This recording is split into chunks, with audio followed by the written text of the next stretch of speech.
The evening air was unusually quiet, the kind of silence that made every small sound echo louder than it should. Emily Parker, a 32-year-old middle school teacher, tightened her jacket as she stepped out of the brightly lit classroom.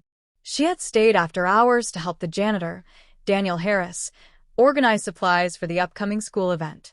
Emily wasn't one to linger at work, but she had seen Daniel struggling earlier in the week, carrying boxes of decorations and cleaning equipment all by himself. Compassion had nudged her to lend a hand.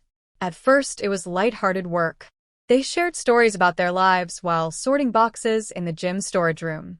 Daniel, a man in his late 40s with weathered hands and a quiet demeanor, had been the janitor for over a decade.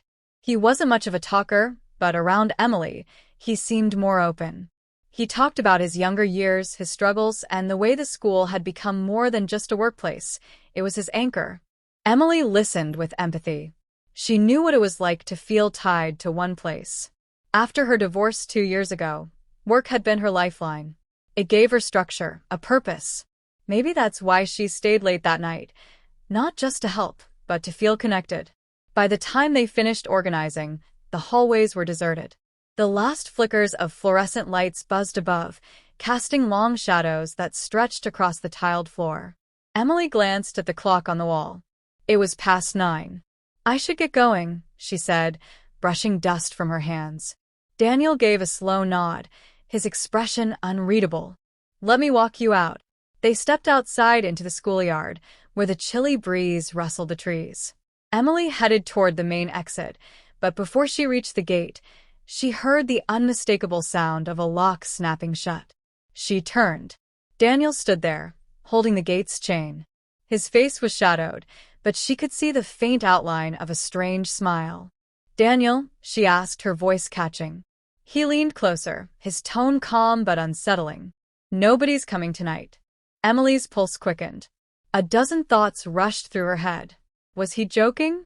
Was this some kind of twisted prank? Or was it something more dangerous? Her instinct screamed at her to stay calm. Panicking wouldn't help. She forced a small laugh. "That's a strange thing to say." What do you mean by that?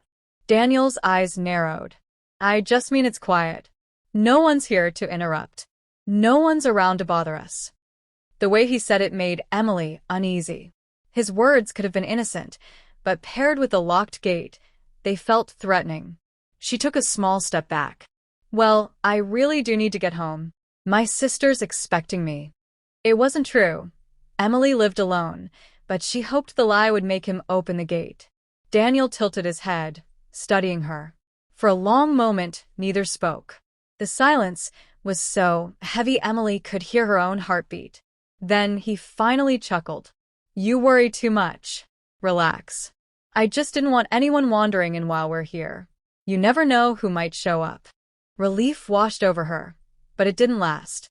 Something about his tone still felt off, like he was hiding a deeper meaning. Emily decided she couldn't afford to take chances. She needed to think fast. "Daniel," she said gently, "I appreciate your help tonight, but I really do have to go. Can you unlock the gate for me?" His expression softened for a second, then hardened again. "You don't get it, do you? I've spent years in this school cleaning up after everyone, invisible to all of you. And tonight, for once, someone stayed. You stayed. I just don't want it to end yet." Emily's breath caught. His words weren't violent, but they carried a weight of loneliness that frightened her. He wasn't just talking about the night, he was talking about something deeper, something broken inside him. She realized she wasn't dealing with a criminal, but with a man pushed to the edge by years of isolation. Still, that didn't make the situation safe. "Daniel," she said softly, trying to steady her voice, "I hear you. I know you've been overlooked, but keeping me here won't fix that. You deserve better than to be remembered for something like this." For a long time, he didn't respond. Emily could see the conflict in his eyes. He wanted someone to understand him, but he was also trapped in his own bitterness. Finally, he sighed and reached for the lock. The chain clattered as it fell loose. Emily exhaled in relief, but she didn't run. Instead, she placed a hand gently on his arm. "You're not invisible, Daniel. Not to me. But you have to let people see the good in you, not the fear. He stared at her for a long moment, then gave a small nod. Go home, Emily. She didn't wait. She walked quickly through the gate, her heart racing. As she stepped into the safety of the streetlights, she glanced back. Daniel was still standing there, a lone figure in the shadows, his face unreadable. That night haunted Emily for weeks. She told no one, not because she wanted to protect Daniel, but because she wasn't sure anyone would understand. The danger had been real, but so had the sadness in his eyes. It was a reminder of how thin the line was between loneliness and desperation. Every time she passed the janitor's closet after that, she wondered if Daniel would ever find peace, or if he would forever be trapped behind invisible bars of his own making.